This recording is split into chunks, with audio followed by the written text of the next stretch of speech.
In today's session, we are going to learn about FHIR code data type. This is a different set of data type which we should learn. So go to Google, just type FHIR in the search.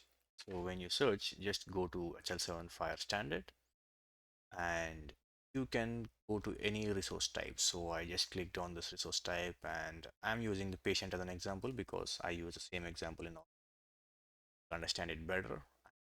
Patient. So over here, you can see a lot of data types at the right side of screen. So the previous video we covered domain resource. So we are going to cover other data types too, but those are pretty common. So something interesting which I want to share is like code data type. So when I zoom in, you can see for this particular code data type, we have an option known as male, female, other, and unknown. That is nothing but in this particular space, you cannot enter any other thing or no other field will come.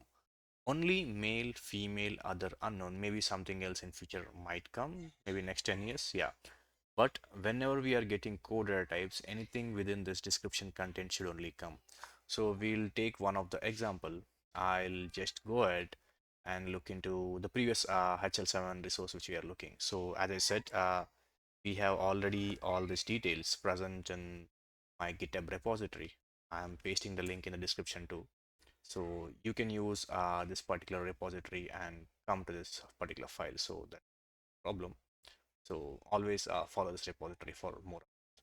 So we'll go back to our actual structure and yeah, perfect. And I'll just keep it aside, both of them.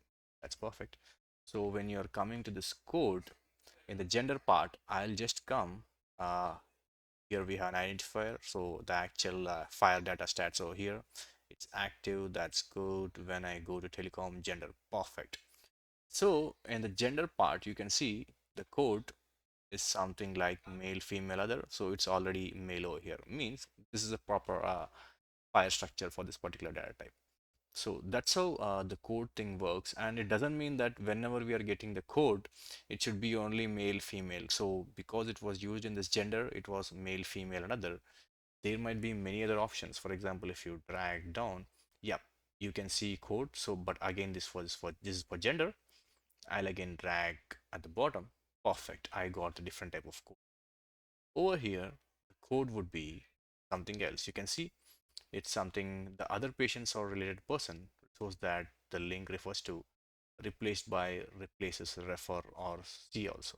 So these would be the codes for this particular data type. That's the specialty. It's when it says code, it's not just only female, male, that they have multiple codes. Depending upon the source object, the code values will change. So even if we have a link in this particular JSON structure, the code values will change. So that's how the specialty of this code data type. So we should always actively be following what code it is and for what object it is linked to. So to give you more examples over here, what I'll do, apart from using the gender, I'll select some other details. For example, I want to select this complex object where we might have multiple other data types. I'll click on this. Might get a pop-up. Just wait till this browser loads details properly, because there is a good chance that you might be seeing other page when it doesn't load. So most of the viewers will face this problem if it's not loading. So when I clicked on the address, we got all data types inside this complex address object. So when you look over here, again, there is a code for the address. You can see the codes are home, work, temp, employee, billing. Purpose of this address means this particular address is for the home or work or temporary address or the old one. There are a lot of codes. So means you can give a lot of multiple options when you're giving an address. Address is not as simple as just the PO box number and other details. There are a lot of other options. You can see other type of code, whether it's postal or physical or both. So you might be having lot of details inside for the particular code when it is tagged to particular object. So let's see if we have address over here. Drag it. Perfect. You can see we have address in our example, and for the use we have already selected it as home, means this is a particular code. We have selected home, and for the code of our type, I think we selected both.